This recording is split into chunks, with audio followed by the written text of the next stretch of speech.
이 연설의 앞부분에 좀 글썽이시면서 그 당시에 비상계엄 사태에 대해서 대국민 사과를 표명한 뒤에 당내에서도 기류 변화가 좀 있었어요.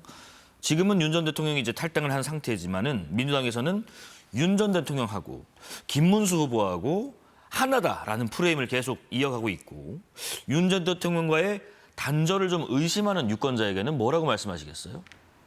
굉장히 악의적인 그 왜곡이라고 생각하고요. 예. 김문수 후보는 이미 계엄에 대해서 대단히 잘못된 사건이었다고 여러 번 사과를 했고요. 그리고 오늘은 또 그 김건희 여사와 김혜경 여사의 가방과 법카에 대해서 지금 국민들이 걱정하시는 부분, 그러니까 대통령 가족의 어떤 그 비위라고 할까요? 그런 점에 대해서 본인은 절대로 그렇게 가족을 관리라고 하면 좀 심하지만 어쨌든 단속하지 않는 그런 실수를 범하지 않겠다.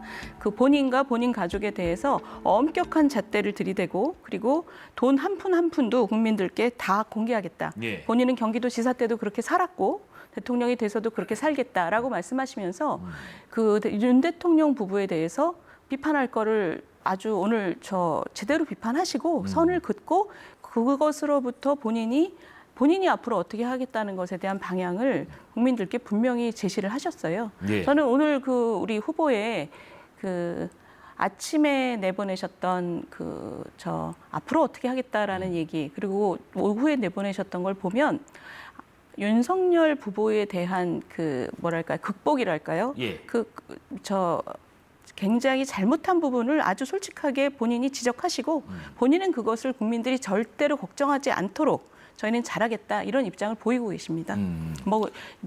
윤석열 부부와 우리 후보가 손절을 못했다, 하나다, 상황이다 이런 것은 굉장히 악의 어린 그 코멘트라고 생각합니다. 네네.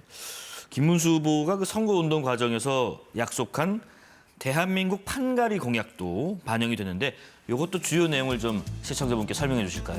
그 판가리라는 말을 저희가 후보랑 앉아서 이제 여러 가지 의논을 했는데 후보께서 생각하시는 것이 우리나라가 아주 눈부신 발전 과정을 겪었지만 지금 내려앉고 있다라는 인식을 갖고 계세요. 그건 저도 동감합니다. 그 내려앉는 상황에서 아주 근본적인 탈바꿈에 정말 준한 만큼의 혁신이 없으면 전면적인 혁신이 없으면 우리나라가 다시 뛸 수 없다. 게다가 지금은 트럼프 행정부 또 북한, 러시아, 중국 이런 주변의 그 조건까지 우리한테 호의적이지 않기 때문에 정말 정신 차리고 우리 안에 비계를 깎아내는 혁신이 필요하다. 그러기 위해서는 그걸 딱 잘 표현해주는 판가리라는 말을 후보가 굉장히 좋아하시더라고요. 지금 근데 두 가지가 다 필요한 거죠. 정치와 경제의 판가리. 경제가 지난 20년 동안 굉장히 경직적이고 잘 안 되고 있다는 걸 알면서도 한 80년대 제도들이 지금 그대로 오고 있거든요. 이런 거를 제대로 못한 것은 정치가 구태이기 때문이다. 정치가 국민을 보고 하지 않았기 때문에 이런 문제가 발생했다. 그래서 정치와 경제 모두의 판가리. 그게 대표적으로 지금 개헌에 대한 얘기가 정치 판가리 얘기입니다. 네네. 대통령과 국회의 권한과 책임을 재편하는 거죠. 예를 들면 대통령의 권한만 내려놔서 뭐하냐. 국회가 더 문제다 사실은 어떤 의미에서는. 지금 30번이나 탄핵을 하고 그리고 지금 이재명 그 후보는 지금 어떤 얘기하고 있냐면 감사원을 국회 미수로 보내겠다고 하거든요. 지금 국회가 우리나라에서 이렇게 문제인데 감사원을 대통령한테 떼서 국회로 보내겠다는 거는 더 악화시키는 일입니다.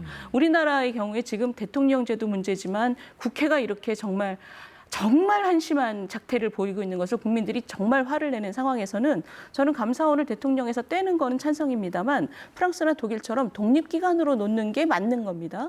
근데 이재명 후보는 지금 어떻게 하면 자기 주변의 힘을 더 키울 것인가만 지금 계속 나라를 더 왜곡시키는 방향으로 얘기를 하고 있어요.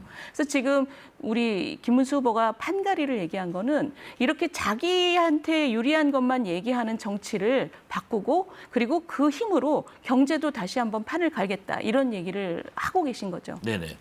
정치, 경제 그 큰 두 축을 말씀하셨는데 공약이 보니까 모두 307개 정도 되는데 특히 좀 힘을 좀 줬다 이런 공약이 있다면 어떤 거가 있을까요?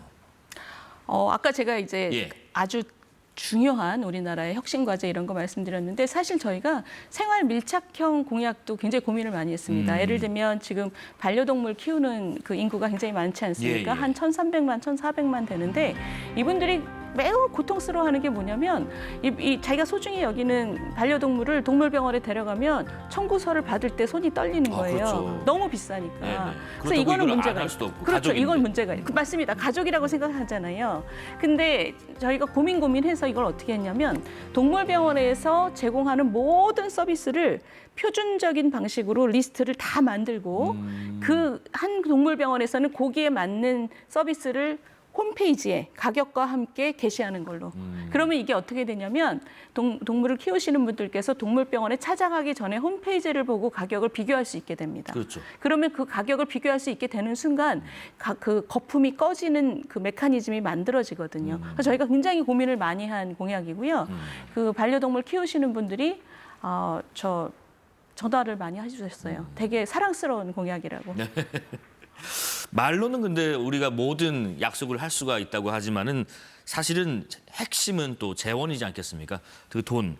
이 공약을 지키기 위한 공약들, 또 재원들 어떻게 확보하실 건지요? 그 고민도 굉장히 많이 예. 했고요. 근데 이 재원이라는 게 당장 어마어마한 돈이 들어가는 재원은 거의 없고요. 그것도 이제 그 순차적으로 들어가는데 그 순차적인 것에 맞춰서 경제를 일으키는 게 가장 중요한 일이죠. 경제 우리가 보통 얘기하면 세율이 있고 세원이라는 게 있지 않습니까? 네. 세율을 매길 수 있는 경제의 덩어리인데 그 경제의 덩어리를 키우는 게 너무너무 중요한 일이죠. 그 경제의 덩어리를 키우는 것이 바로 아까 제가 말씀드린 정치 경제 판가리입니다. 정치 경제 판가리를 통해서 국민들이 신나게 뛸 수 있는 김 대리가 일을 잘하면 김 과장이나 김 부장보다 더 받을 수 있는 그런 노동시장을 만들고 그리고 마음껏 옮겨 다닐 수도 있고 우리가 생각하는 말도 안 되는 경직적인 질서를 다 끄집어 내리하고 뭔가 경제가 활발하게 돌아갈 수 있도록 만들어주는 게 바로 우리 경제의 파이를 키우는 거거든요. 네네. 그 부분이 가장 중점적인 아마 정책이 될 거라고 생각을 하고 거기서 이제 재원이 나오게 되는 거죠. 예. 그걸 위해서 뭔가 기업도 더 뛸 수 있고 사람들도 더 뛸 수 있게끔 그 감세를 해야 되는 부분이 있다면 그거를 하는 게 오히려 지금은 필요한 때라고 생각을 합니다. 주변적인 이렇게 부분에서. 선순환되는 구조를 만들겠다라는 그렇죠. 뜻이신 것 바로 같아요. 그 말입니다. 네네.